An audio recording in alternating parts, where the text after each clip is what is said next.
Mesdames, Messieurs, bonjour. Merci de nous accueillir chez vous. Je suis ravi de vous retrouver pour cette édition de la mi-journée sur Alizé. Comme chaque année pour Pâques, les plages sont prises d'assaut par les campeurs durant au moins une semaine. De nombreuses familles ont déjà installé tentes, chaises et bien évidemment les tables, mais aussi les réfrigérateurs et les télévisions grand écran pour toujours plus de confort. Une pratique traditionnelle tolérée dans la plupart des communes balnéaires de Guadeloupe, mais désormais interdite sous les plages du Gosier. Anne-Elisabeth Arsène a enfilé ses sandales et est partie à la rencontre de quelques campeurs. Certaines traditions font figure de loi, comme sur la plage de Bois-Jolant, où le camping est pourtant non autorisé. Mais en cette période, précédant le week-end de Pâques, les emplacements sont déjà réservés et d'autres campeurs sont même déjà installés.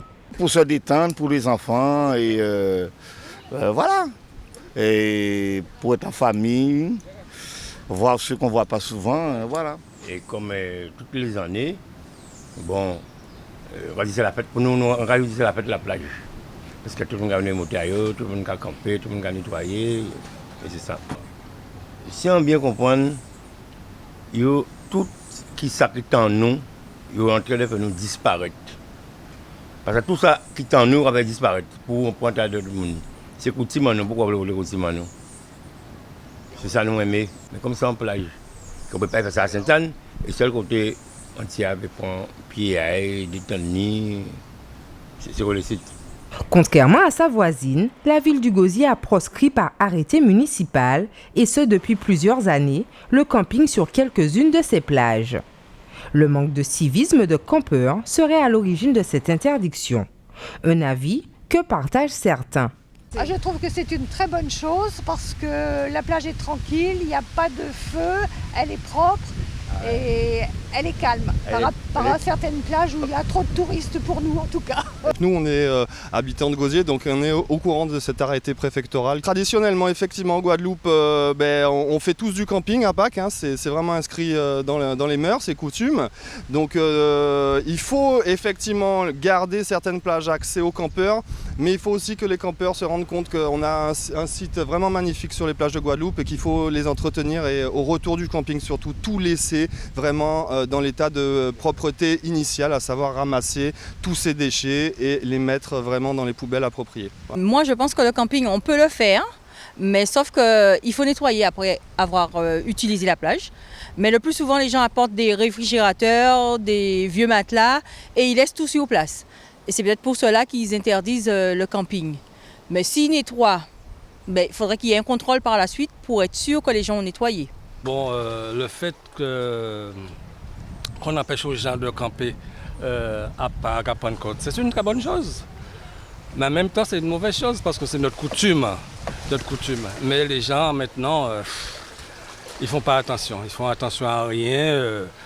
Si au moins, quand ils partaient, ils laissaient le coin plus ou moins comme ils l'ont trouvé, ça aurait été impeccable. De Lance-Jacques à Petit-Havre, en passant par l'île-et-Gosier, Lance-Patate, Saint-Félix, Le Bourg, Bas-du-Fort, Pointe-de-la-Verdure et la plage des Salines, le camping y est strictement interdit jusqu'au 11 avril 2016. Entre sécurité publique, respect de l'environnement et tradition locale, le camping est désormais victime du manque de civisme de quelques-uns de ses pratiquants.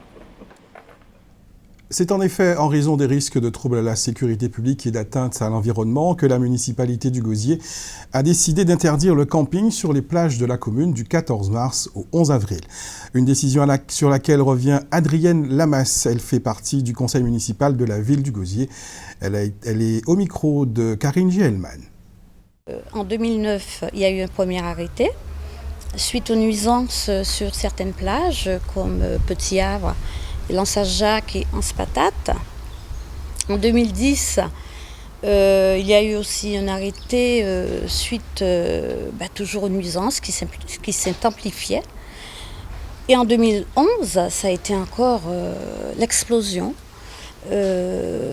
malgré donc toutes les mesures prises par la ville pour mettre en place des containers, des sanisettes sur les plages. On trouvait des plages jonchées de déchets de toutes sortes. Ce n'était plus possible du tout, d'autant plus que certaines personnes emmènent sur les plages des appareils ménagers, des appareils de sonorisation, ouvrent des bars non autorisés avec vente d'alcool. Il y a même de la prostitution. Et donc, ce n'était vraiment pas tolérable. D'autant plus que des sites protégés, certains sites protégés ont été vraiment détériorés. Les arbres sont coupés pour... certains usagers utilisent les arbres pour faire des barbecues. Et malheureusement, par rapport au comportement de certains individus, ce n'est plus possible de continuer la tradition telle qu'elle était faite. Un collectif pour la défense du patrimoine géothermique de la Guadeloupe vient officiellement d'être constitué dans le but, je cite, de stopper le processus de privatisation de la centrale géothermique de Bouillante. Plusieurs organisations politiques, syndicales et associatives s'étaient donné rendez-vous aujourd'hui 10h à Bouillante pour affirmer leur opposition à la vente de l'usine à l'entreprise américaine Ormat Technologies. Nous reviendrons en images sur cette rencontre dans notre édition de 19h, mais je vous propose ce midi un rappel des raisons pour lesquelles ce projet de cession a vu le jour. Reportage à Bouillante de Jacques Damprobe. Bouillante, ses plages, ses eaux chaudes et sa centrale géothermique. Une centrale unique en France, c'est la seule à produire de l'électricité à partir de la géothermie à très haute température et dont les premiers forages datent des années 60. Un titre honorifique puisque l'activité n'est pas rentable. Conséquence, les deux actionnaires, les mines et EDF, sont sur le point de céder 85% de leur part à l'américain Ormat Technologies, leader mondial du secteur. Cette ouverture de capital va apporter deux choses. D'une part, le professionnalisme du premier au niveau mondial dans le domaine de la géothermie. C'est quand même, je pense, un honneur de voir que le premier s'intéresse à nous. Et ensuite, des capacités financières qui, pour des raisons diverses, nous manquaient pour pouvoir asseoir des projets de développement qui sont indispensables à ce site, qui est sorti d'une période difficile, mais qui reste un site porteur de beaucoup de progrès. Cette redistribution des cartes devrait se traduire par de nouveaux investissements, aussi bien pour la ressource en eau que pour les installations, de quoi améliorer la production et la distribution électrique. Aujourd'hui, nous sommes en effet à hauteur de 4% de production par rapport aux besoins de l'île. À l'horizon 2023, qui est la programmation pluriannuelle de l'énergie, telle que ça a été défini, je pense que nous devrions pouvoir tendre vers 45 MW installés et donc du même coup représenter sans doute autour de 15% des besoins de l'île, 15 à 20% peut-être si tout va bien. Situé au-dessus d'une faille, le site profite du passage des eaux de pluie. Nous sommes sur le site principal, le site où nous produisons l'énergie. Nous avons d'un côté B1 qui produit environ 5 MW, qui date de 86, donc c'est la vieille unité. Nous avons à ma droite ici B2, qui est une turbine plus récente, qui date de 2005 et qui produit actuellement plus de 10 MW. Énergie renouvelable par excellence, la géothermie n'est pas en cause dans la dégradation du climat. Pour autant, les nuisances de la centrale lui ont valu une suspension d'activité il y a 6 ans.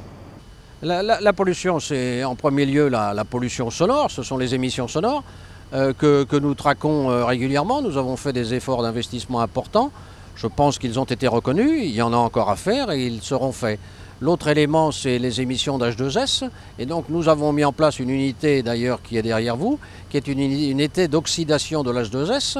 Et cette unité est encore une unité qui doit être mise au point, mais qui, d'ores et déjà, abat une quantité significative de cet H2S, qui n'est pas réellement une pollution, car nous sommes en dessous de tout seuil de nature à poser problème. Mais comme vous le savez, l'H2S a une odeur qui n'est pas très agréable. À l'horizon 2030, après l'optimisation de Bouillante 1 et Bouillante 2, une nouvelle unité pourrait voir le jour. La centrale géothermique fournirait 30% de l'énergie électrique de l'archipel. L'horizon s'éclaircirait alors. Poursuivons maintenant notre série sur la départementalisation. Il y a 70 ans, la Guadeloupe accédait au statut de département français. Si elle avait soulevé de grands espoirs, la loi d'assimilation qui a finalement fait de nombreux déçus. Les luttes sociales qui ont secoué la Guadeloupe dès les années 50 en sont la traduction. Comme l'explique Rosan Mounien, l'ancien secrétaire général de l'UGTG, répond à Jacques Damprobe. Les luttes sociales qui ont suivi la départementalisation ont été en quelque sorte le réceptacle d'une profonde déception et d'un profond mécontentement par rapport au fait que la départementalisation qui était annoncée comme la solution miracle face à la fois aux problèmes économiques et sociaux du pays n'a pas permis de régler ces problèmes. Pire encore, elle n'a fait qu'accentuer les inégalités, puisque je rappelle que c'est vrai, la loi de départementalisation a été votée, que la Guadeloupe est devenue département, elle a été assimilée à la France, mais les structures économiques et sociales sont restées pratiquement identiques à celles qu'on a connues pendant la période esclavagiste. C'est-à-dire avec une mainmise absolue des grands propriétaires terriens sur l'ensemble du foncier, une industrie inexistante et uniquement dans le sucre et contrôlée par les grandes sociétés françaises. Bref, le peuple guadeloupéen n'a jamais participé au festin. Place maintenant un tour d'horizon de l'actualité dans la grande région. Nous irons en Floride où l'on pourra bientôt séjourner dans un hôtel sous-marin. Mais tout de suite, direction le Brésil où les démêlés judiciaires de l'ancien président Luiz Inácio Lula da Silva sont toujours d'actualité. C'est la Minute Caraïbe. Brésil, Lula a confirmé dans son nouveau poste de ministre, appelé à exercer la fonction de chef de cabinet, l'ancien président fondateur du parti de Dilma Rousseff pourra prendre son poste. Un juge brésilien du tribunal suprême fédéral vient en effet d'annuler une ordonnance qui le lui interdisait. Le 17 mars, son entrée en fonction avait en effet été suspendue par la décision d'un juge fédéral de Brasilia, ouvertement anti-Parti des travailleurs, au motif d'entrave à la justice. Le feuilleton judiciaire autour de l'entrée au gouvernement de l'ex-président n'est donc pas terminé, alors que les manifestations pro- et anti-gouvernement se multiplient depuis plusieurs jours. Le tribunal suprême est saisi de 12 demandes réclamant d'interdire à Lula d'exercer sa fonction de chef de cabinet, rôle de quasi-premier ministre, au motif qu'elle constituerait une entrave à l'enquête qui le vise pour corruption. Une affaire à suivre.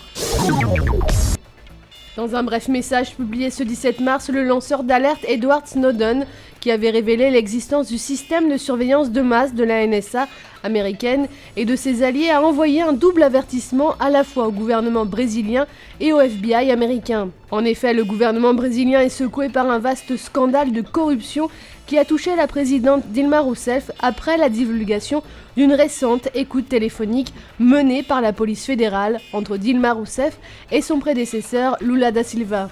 On y entend Dilma Rousseff prévenir son prédécesseur, pressenti pour entrer au gouvernement, qu'elle lui fera parvenir son décret officiel de nomination afin qu'il puisse s'en servir en cas de besoin. L'écoute a été menée par la police brésilienne et non par la NSA américaine, mais pour Snowden, il est très surprenant que la présidente brésilienne n'ait pas utilisé une ligne téléphonique chiffrée, qui n'aurait pas pu être mise sur écoute. Le Brésil, proche partenaire commercial des États-Unis, a en effet été l'une des cibles privilégiées de la surveillance américaine, et des documents publiés l'an dernier par Wikileaks montrent que Dilma Rousseff et son gouvernement faisaient partie des cibles prioritaires de la NSA. Pour Edward Snowden, il est donc étonnant que la présidente et son prédécesseur échangent sur des lignes téléphoniques non sécurisées.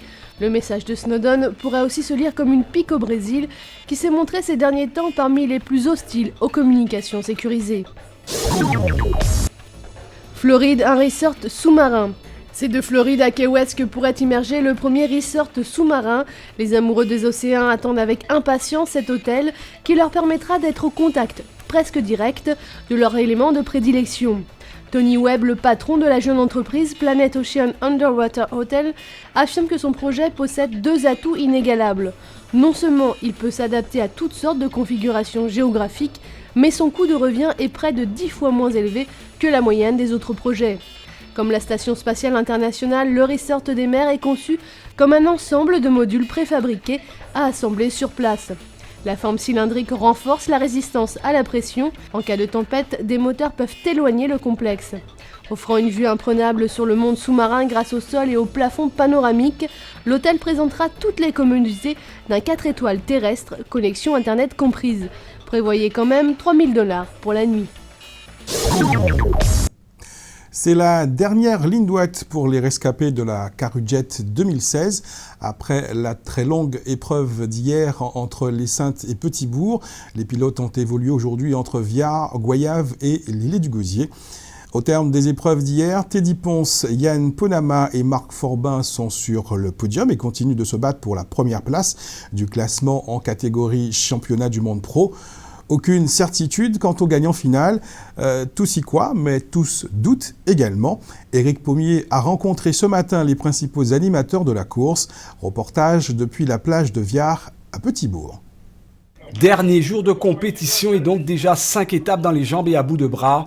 Les visages accusent une grande fatigue. Les étapes d'endurance de Marie-Galante et des Saintes ont laissé des traces. Mais les favoris, chacun dans leur catégorie respective, ne veulent pas baisser les bras. Il y a en effet aujourd'hui 2 étapes pour conclure 4 jours intenses de compétition. Si près du but, malgré une forme peu olympique, les hommes de tête doivent encore passer à la vitesse supérieure, mais sans trop brutaliser la machine. Si près du but, oui, on est à plus qu'une journée de la fin de cette Carujet. Elle est encore très longue, il reste encore une étape de 80 km et puis 40 minutes cet après-midi. La journée va être très longue, il peut se passer encore beaucoup de rebondissements, autant pour les autres que pour moi, c'est pas gagné d'avance. Mais voilà, on va rester concentré, on va naviguer comme hier et puis on verra si ça paye ou pas. De toute façon, je pars d'un principe que si ça doit se faire, ça se fera. Et si ça ne doit pas se faire, malheureusement, on aura passé une semaine agréable en Guadeloupe. Oui, ce sera une journée très difficile, beaucoup de vagues, des conditions très hachées, beaucoup de vent. Ce sera une journée à casser du matériel, donc il faudra essayer de ne pas en casser, parce que c'est toujours cruel d'être bien placé, de ne pas pouvoir finir la course. Donc avant tout, finir la course. Bon, on a quand même un peu de retard sur Cyril Lemoine. Cyril, une fois de plus, c'est 11 titres de champion du monde, il ne va rien lâcher, il est là pour gagner.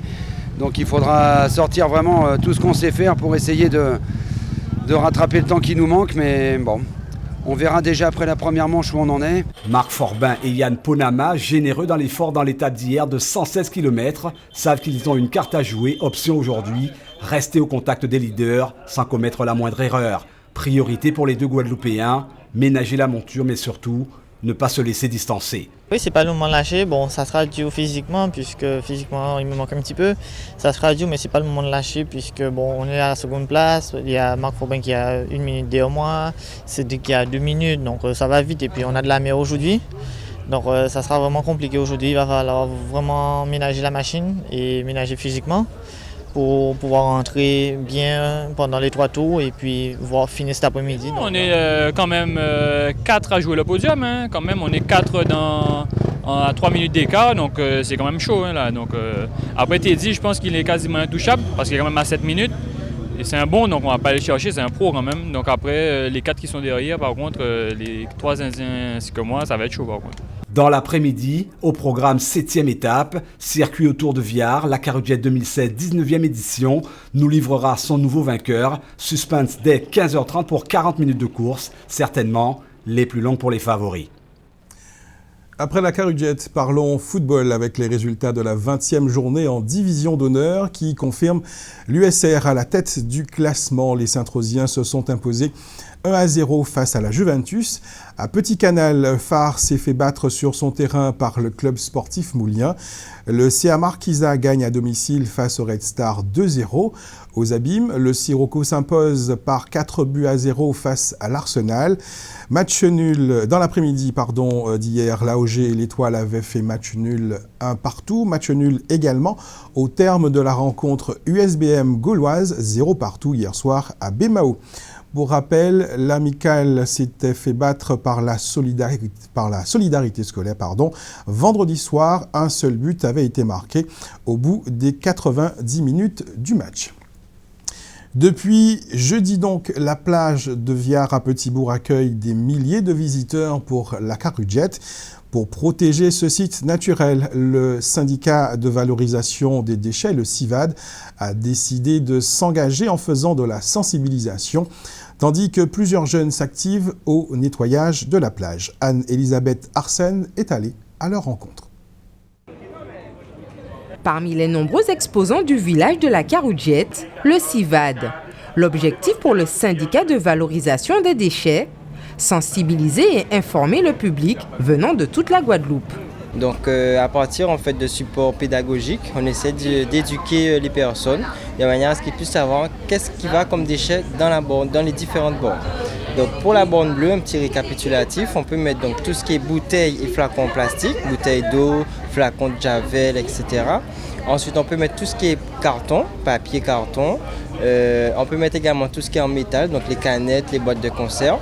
Et enfin, dans la bonne verte, on va mettre tout ce qui est en verre, tous les déchets en verre, donc bouteilles de vin, bouteilles de champagne, bouteilles de rhum et les bocaux en verre, de confiture, etc. En collaboration avec le CIVAD, le groupe Séché se fait l'écho du respect de l'environnement sur le site grâce à ces jeunes recrues. Nous avons recruté ces jeunes par le biais d'associations, de manière à ce qu'ils gardent le site de la Carudjette en bon état de propreté. Donc ils sont par équipe de 2, 3 et chargés de ramasser les canettes, les bouteilles, le plastique. Jeux, conseils, démonstrations pour faire passer un seul et même message, celui de l'apport volontaire pour le respect de l'environnement, c'est-à-dire le tri sélectif. Alors, à vos bornes, pensez à trier. Soyez des éco-citoyens. En bref, les travaux de reconstruction du pont de la rivière Noire à Saint-Claude ont été interrompus jusqu'à nouvel ordre pour des études techniques supplémentaires. Il est demandé aux usagers de faire preuve de la plus grande vigilance et de respecter les dispositifs mis en place pour assurer leur sécurité. Cet axe routier dessert, je le rappelle, les sections de Matouba et Papaï. Un point sur le temps qu'il fera aujourd'hui, du beau temps ensoleillé dans le centre et l'est de la Grande Terre, ainsi que la désirade et marée galante, mais des nuages sur presque toute la basse terre. Le Nord Grande Terre et Pointe-à-Pitre, c'est le programme de cet après-midi. Dans un instant, le magazine Innovation préparé par Karine Gielman, dans lequel il sera notamment question de drones planteurs d'arbres. Juste après, Anne-Claire Coudray sera en commande du JT de TF1 qui reviendra sur la reconstitution du meurtre d'Aurélie Châtelain. Passez une bonne journée sur Alizé. On se retrouve ce soir 19h.